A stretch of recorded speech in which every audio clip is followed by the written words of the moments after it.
A Xunta decreta o nivel de prealerta por seca no río Lérez. Actualmente a escaseza é aínda moderada, pero tanto a Administración Autonómica como os concellos fan un chamamento á cidadanía para evitar o estrago de auga. Que tal? Moi boa noite. De seguido lles ampliamos esta e outras informacións. Antes, imos cos titulares. Veciños da Barquiña en Noia denuncian roubos nas embarcacións. Piden máis vixilancia e alumeado no pantalán deste núcleo. Fumata branca no Concello de Cambados. Tras 2 meses de negociacións, Pode decidiu apoiar a última proposta do Partido Socialista, Somos e BNG para dar forma ao segundo cuadripartito da historia da vila. O delegado do Goberno en Galicia realizou a súa primeira visita a Boiro. Ali abordou co alcalde varios proxectos pendentes do Executivo Central, como a reforma da Cachada. O Xodemo volveu a andar solto por Pontevedra. Decenas de nenos uníronse a esta particular festa que percorre toda a zona bella da cidade. Pontevedra prepárase para recibir como se merece a Tere Abelleira. A flamante campioa do mundo será a protagonista mañá de varios actos de homenaxe. Estas son as novas do día. Comezamos.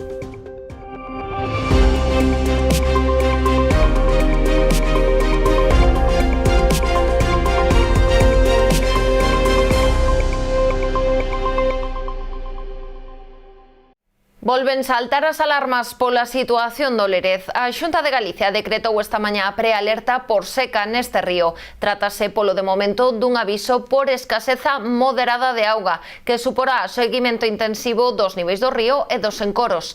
Tamén da situación meteorolóxica da zona. Deste xeito, o Lérez nota as condicións que se viviron durante o pasado mes de xullo. Xullo rexistrou escasas chuvias e o tempo foi predominantemente seco, algo que, segundo apuntan as previsións, se manterán nas vindeiras semanas. Dende o Concello de Pontevedra matizan que a situación estaba a ser mellor que a do ano pasado. A estas alturas do mes de agosto, o Lérez levaba xa case un mes en prealerta pola seca. Así as cousas, o Goberno local fixo un chamamento á poboación para evitar os usos innecesarios de auga, como lavado de coches e enchido das piscinas. Tamén agardan que a Xunta tome medidas e comunique a Ence que debe deixar de captar auga do río para evitar, apuntan, que siga baixando o nivel de auga. Fondo pesar en Rianxo tras a morte do neno ferido a pasada semana nun accidente de bicicleta. Adrián Neo, de 12 anos, falecía onte no Hospital Clínico de Santiago, onde permanecía ingresado dende o 16 de agosto, cando a bicicleta que pilotaba colidiu contra un vehículo estacionado na estrada entre Rianxo e Asados, á altura do Pazo. O neno resultou ferido de gravidade con diversos traumatismos no cráneo, o que tivo que ser operado. Posteriormente foi trasladado á unidade de críticos, onde permaneceu ata que onte tivo lugar o tráxico falecemento. Tanto o Concello de Rianxo como o Club de Remo local, do que formaba parte, amosaron as súas condolencias nas redes sociais polo fatídico desenlace. Veciños do núcleo da Barquiña en Noia denuncian constantes roubos nas embarcacións atracadas no porto. Demandan máis vixilancia durante a noite, posto que se trata dunha zona afastada e sen apenas alumeado. Hai 15 días tiña lugar o último dos numerosos roubos que se están a rexistrar neste pantalán do núcleo noiés da Barquiña. Foi na embarcación de José Manuel Túñez, da que levaron a batería. Xa non é da hora, están ocorrendo roubos aquí, e roubos importantes. Incluso motores co seu telemando, co cableado, a min roubaron a batería, etcétera, etcétera, etcétera. E non é da hora, xa roubaron motores antes tamén, de motores de 4 tempos, motores novos. Vamos, en resumen, que é un caos neste pantalán. Este é o enésimo episodio dun sucesos que se repiten xa con demasiada frecuencia, que ademais da inseguridade supoñen importantes perdas para os propietarios das embarcacións. Os veciños piden máis vixilancia policial, así como a instalación de cámaras de seguridade e puntos de luz, posto que se trata dunha zona afastada e pouco alumeada. Que están roubando todo. E aquí non temos vigilancia, non temos alumbrado, non temos de nada. A partir das 11 da noite que fajan máis vigilancia, porque hasta as 4 ou 5 da mañá isto é ida e volta. E que queremos é que haxa vigilancia e que nos miren polo porto, para estes dos compañeros que teñen aquí os barcos, que o teñan ben.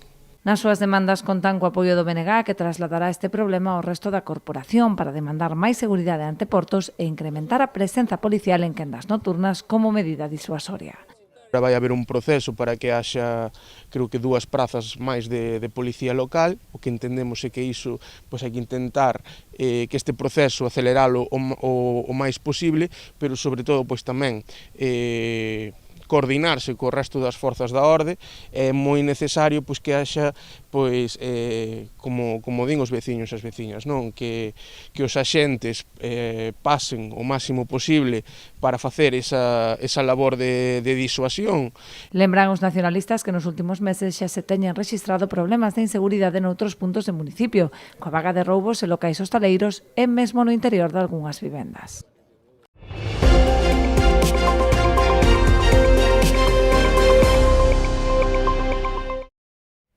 Fumata branca no Concello de Cambados. Tras 2 meses de duras negociacións, Pode decidiu apoiar a última proposta de Partido Socialista Somos e BNG para dar forma ao segundo cuadripartito da historia da vila. José Ramón Abal asinou o acordo coas outras 3 formacións e xa no pleno convocado a última hora da tarde de onte votou a favor de aprobar os salarios do goberno. Segundo o acordado, o alcalde Samuel Lago conta con dedicación exclusiva cun salario de máis de 41.000 euros brutos anuais en 14 pagas. Tamén terán esta situación de liberados os seus socios no Executivo, Somos BNG e Cambados Pode, que cobrarán algo máis de 40.700 euros. Abal Varela matizou que non cobrará ata o mes de outubro, xa que ata entón non poderá incorporarse a tempo completo ao seu labor no Concello. Para chegar a este acordo foi preciso que os socios eliminaran da negociación as 3 trabas apuntadas polo edil de Pode: unha media liberación a maiores pro PSOE, a contratación dun servizo de prensa e a inclusión dos 14 puntos do seu programa electoral. O delegado do Goberno en Galicia visitou o Concello de Boiro, onde mantivo unha xuntanza de traballo co alcalde. Na reunión repasaron os distintos proxectos que está a acometer o Executivo Central no municipio, cunha chega de 3,5 millóns de euros. Na súa primeira visita institucional ao Concello de Boiro como delegado do Goberno en Galicia, Pedro Blanco tivo ocasión de supervisar algunhas das actuacións que se están a acometer no municipio, entre elas a reforma e ampliación que se vai executar na Casa da Cultura da Cachada, grazas a unha subvención de 1,5 millón de euros dos fondos Next Generation. Recibimos o ano pasado unha subvención de fondos Next Generation por valor de 1,5 millón de euros, donde a obra total se nos vai a 2 millóns e algo para rehabilitar e ampliar esta Casa da Cultura, o buque insignia da cultura do Concello de Boiro, un edificio que ten máis de 40 anos, que nos seus tempos foi o único edificio que daquela época, que había de referencia a nivel comarcal e que, co paso do tempo necesita unha boa rehabilitación, non só para adecuar as estancias á actualidade, aos servicios actuales, sino tamén, sobre todo, o tema do auditorio e o escenario que se nos queda moi pequeno, tanto en capacidade de usuarios que acceden ao auditorio como o propio escenario para ter actuacións de acordes aos tempos actuales, non? Ademais de visitar a instalación obxecto de mellora, o alcalde e o delegado repasaron outros investimentos procedentes de Madrid, como as axudas ao Centro Comercial Aberto ou as 3 subvencións para actuacións en materia de eficiencia enerxética.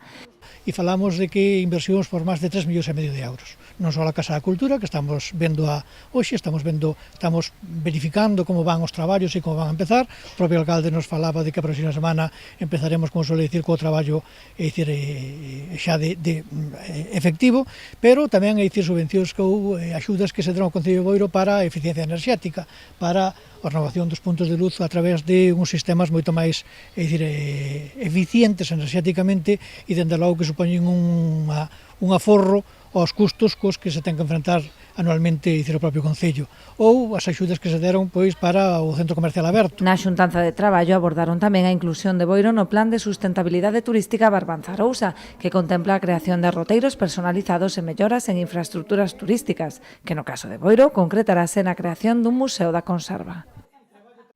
As obras no Instituto Valle Inclán de Pontevedra avanzan segundo o calendario previsto. Hoxe o xefe territorial de Educación anunciou que antes de iniciar o curso a Xunta convocará a Comisión de Seguimento das Obras do Centro e concretou que está prevista a instalación de 11 aulas móviles na avenida Montero Ríos pro alumnado de bacharelato unha vez remate o Mundial de Triatlón.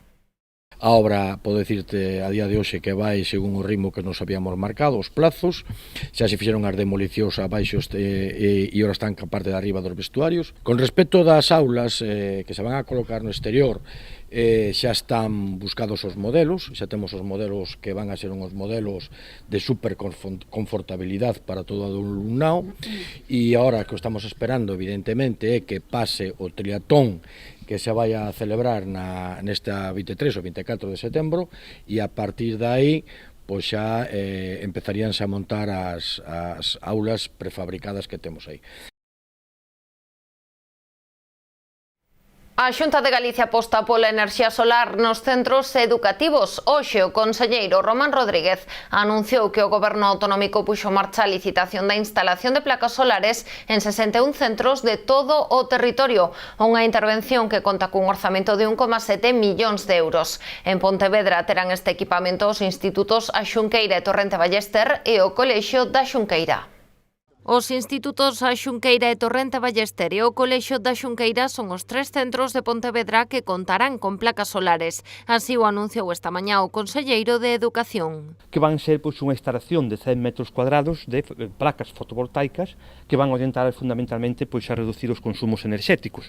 Estamos a falar dun investimento de 1,7 millóns de euros no seu conxunto e se estima que haya un aforro enerxético na globalidade de en torno ao 30% de media nestes centros educativos onde se vai instalar. A Xunta anunciou a licitación da instalación de placas solares en 61 centros de toda Galicia, unha intervención que conta cun orzamento de 1,7 millóns de euros. O custo medio de cada instalación fotovoltaica é de 28.000. É unha experiencia piloto para ver o seu resultado e o seu funcionamento, e o que queremos é poñer en marcha medidas que sean tendentes, que vayan orientadas á reducción dos consumos e tamén, suposto, ao respecto medioambiental. Esta actuación enmárcase no Plan de Nova Arquitectura Pedagóxica, co que, entre outras premisas, a Xunta busca conseguir centros máis sustentables. O Partido Popular ve con bos ollos o plan para dinamizar a Praza de Abastos e o gastroespazo que quere poñer en marcha o Concello de Pontevedra. A formación anunciou que apoiará a proposta dos nacionalistas se retoman a súa aposta por ese proxecto para facer dele un referente gastronómico e turístico. Nos alegramos efectivamente del anuncio efectuado por la concejala responsable, por Anabel Gulías. Lo apoyamos, pero evidentemente la realidad es que llega muy tarde. Todos sabíamos que era la crónica de una muerte anunciada. Se les pidió actuar y no lo hicieron. Lo dejaron morir. Al bloque, yo les quiero decir que uno no puede dejar morir un espacio que fue su propuesta estrella en el 2019, que nació como un buen camino por el mero hecho de que quien asumía las competencias en ese nuevo mandato era otro partido político, el PSOE. Pardo recordou que o PP xa reivindicara en varias ocasións a toma de medidas para impulsar o gastroespazo. A concelleira recordou que en novembro de 2021 presentaron o seu propio proxecto de reforma e unha moción que contou coa oposición de BNG e PSOE, por aquel entón socios de goberno. Por iso interpretan que este plan anunciado polos nacionalistas demostra que o Partido Popular tiña razón nas súas reivindicacións. Facemos unha pequena pausa para a publicidade, de seguido voltamos con máis actualidade.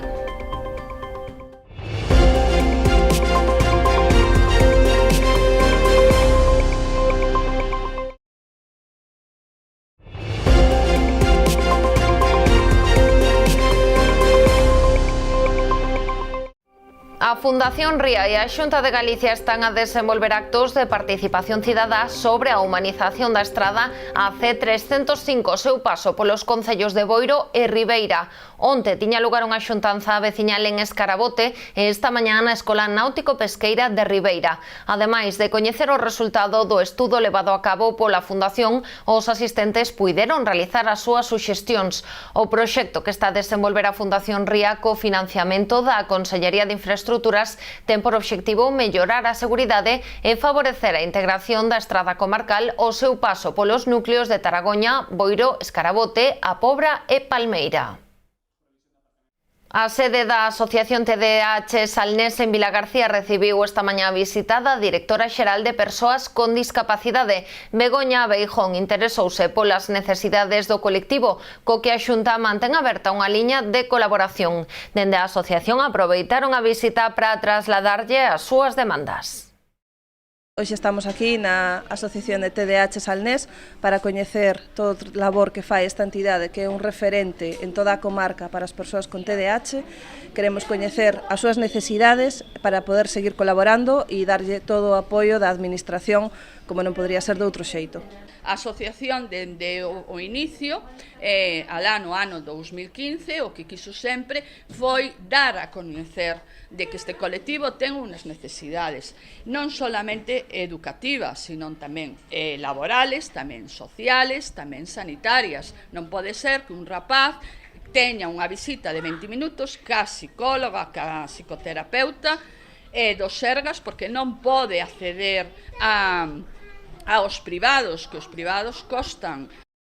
O plan corresponsables no ámbito local da Xunta de Galicia chegou tamén ao Concello de Cuntis. Aquí a iniciativa financiada foi o programa Cuntilín, que buscou facilitar a conciliación familiar dos veciños da vila durante o verán. Este campamento recibe da Xunta de Galicia unha subvención de 102.000 euros e a comarca en concreto de Caldas recibe, entre todos os concellos, recibe subvencións por valor de 360.000 dentro do millón do que está dotado este plan corresponsables da Xunta de Galicia. Por tanto, eu creo que é unha boa forma de traballar, non, entre as distintas administracións, entre, neste caso, o Concello de Cuntis e a Xunta de Galicia, e esperamos e estamos seguros de que este tipo de programas están axudando de forma notable a conciliar máis. Que o Concello leva dende o ano 2009 aproximadamente desarrollando, dá servicio sobre 110 nenos e, bueno, toda a axuda económica que recibe o Concello, neste caso por parte da Xunta, é moi importante para seguir con este campamento de conciliación da vida laboral e familiar que se fai tanto no inverno como no verán, neste caso, e bueno, xa digo, a colaboración entre as administracións é esencial e, bueno, é un programa que ten un éxito contrastado. O programa Cuntilín recibiu unha chega de máis de 100.000 euros para beneficiar a decenas de nenos que gozaron de todo tipo de actividades deportivas e de ocio. Na súa visita ao municipio, o delegado da Xunta en Pontevedra achegouse ata o CPI Aurelio Marcelino Rei García, sede desta iniciativa. Cuntilín comezou o 22 de xuño e se prolongará ata o 8 de setembro, coincidindo coa volta ás aulas da rapazada. O Concello de Ribeira intensificou os labores de roza cometendo melloras en máis de 25 kilómetros de camiños do termo municipal ao longo do último mes. Un equipo de 12 operarios traballa nas distintas parroquias para manter as marxes das estradas libres de vexetación, co obxectivo de favorecer a visibilidade tanto de peóns como de condutores e evitar danos nas infraestruturas. Neste sentido, a Administración Municipal demandará tamén a Deputación da Coruña a limpeza das gabias nas estradas da súa titularidade antes de que comece a tempada de chuvias para evitar a acumulación de sedimentos que poidan obstruir un correcto desaugue. Ademais das cunetas, o Concello acometeu a limpeza de outros espazos públicos como o Parque de San Roque como medida de prevención de incendios forestais. Palmeira colle esta fin de semana a festa do polvo, polo que se prevé que pasen ao redor de 4.000 comensais. O escritor José Vicente Domínguez será o pregoeiro desta cita gastronómica. Está previsto que unhas 4.000 persoas pasen por Palmeira entre o sábado e o domingo para degustar un dos manxares da nosa ría, o polvo. Instalaránse 3 carpas na zona portuaria onde os visitantes terán ocasión de ver a elaboración do produto da man dos expertos cociñeiros da Pulpería García. A cita dará comezo o venres co pregón inaugural a cargo do escritor palmeirán José Vicente Domínguez. Este ano, como novidade, tamén queremos presentar un pregoeiro que decidimos escoller tamén da propia parroquia. Queremos seguir poñendo en valor dende o Concello de Ribeira as persoas da nosa localidade que destacan por algunha cuestión, non? Neste caso, José Vicente Domínguez é o escollido como pregoeiro para empezar a arrancar esta nova edición da Festa do Polvo de Palmeira, porque entendemos que ten un traballo literario e tamén pois unha traxectoria ao longo da súa vida na parroquia de Palmeira que merece ser destacada, non? Ademais da degustación gastronómica na que non só se servirá polvo, senón tamén empanada, churrasco e pementos de Padrón, haberá actuacións musicais durante toda a fin de semana. Vanse levar a cabo dúas sesións vermús que van a ter lugar tanto sábado como domingo, da 1:30 ás 3 da tarde. O sábado actuará Brumeijo e o domingo actuará Dr. Migraña. Pola súa parte, despois, á noite, o que será entre as 10 e as 12 da noite, haberá 2 DJs. O sábado actuará Moon DJ e o domingo DJ Tito Maverick. O Demo volveu a andar solto por Pontevedra. Hoxe, 23 de agosto, esta personaxe non perdeu a súa cita coa rapazada da cidade. Xogos, carreiras, música e petardos non faltaron nesta tradicional festa na que o obxectivo fundamental de nenos e nenas debe ser facerse co rabo do Demo. Hoxe, 23 de agosto, volveu establecerse esa curiosa conexión que fai que cada ano os arcos de San Bartolomeu se unan co inframundo para permitir que o Demo campe as súas anchas por Pontevedra. Outro ano estamos aquí para facer disfrutar e ao mesmo tempo sufrir un pouco a cidade de Pontevedra. Nin os petardos nin a comitiva que acompañan o Demo conseguen amedrentar a rapazada da cidade. Todos toman moi en serio o obxectivo da cita de hoxe, facerse co seu rabo. Al día hai que correr. Con Neto. A quitar que vamos a facer, Antón? Quitar de que? El clavo. Vamos a quitar o rabo Demo. Eso. Venimos a quitarle o rabo Demo, verdad, Santón?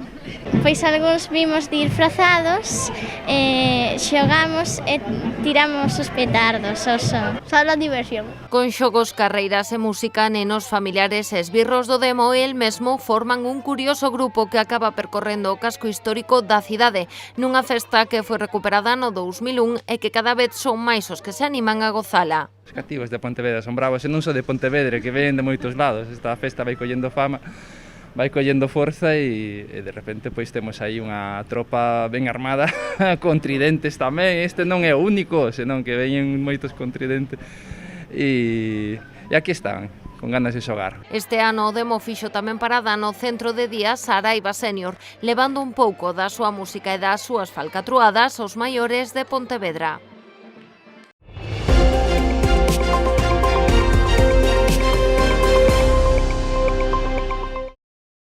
Pontevedra prepárase para recibir mañá unha das heroínas do momento. Está previsto que ao longo da tarde chegue á cidade a futbolista Tere Abelleira, flamante campeoa do mundo coa selección española de fútbol. A Abelleira será recibida en primeiro lugar na sede da Federación Galega de Fútbol na cidade, acto que se aproveitará para bautizar o salón de actos e a aula de formación co seu nome. Posteriormente, a futbolista desplazarase ao Pazo de Mugartegui. Ali o Concello faralle unha recepción pública na Praza da Pedreira e un acto institucional con recepción oficial xa no interior do Pazo. Tere Abelleira asinará no libro de honra da cidade, recibirá un agasallo institucional e saudará dende o balcón. O acto institucional asistirán representantes de todos os partidos políticos da Corporación Municipal e familiares da futbolista. Pero ademais desta homenaxe, o Partido Popular solicitou formalmente que Tere Abelleira sexa nomeada filla predilecta da cidade.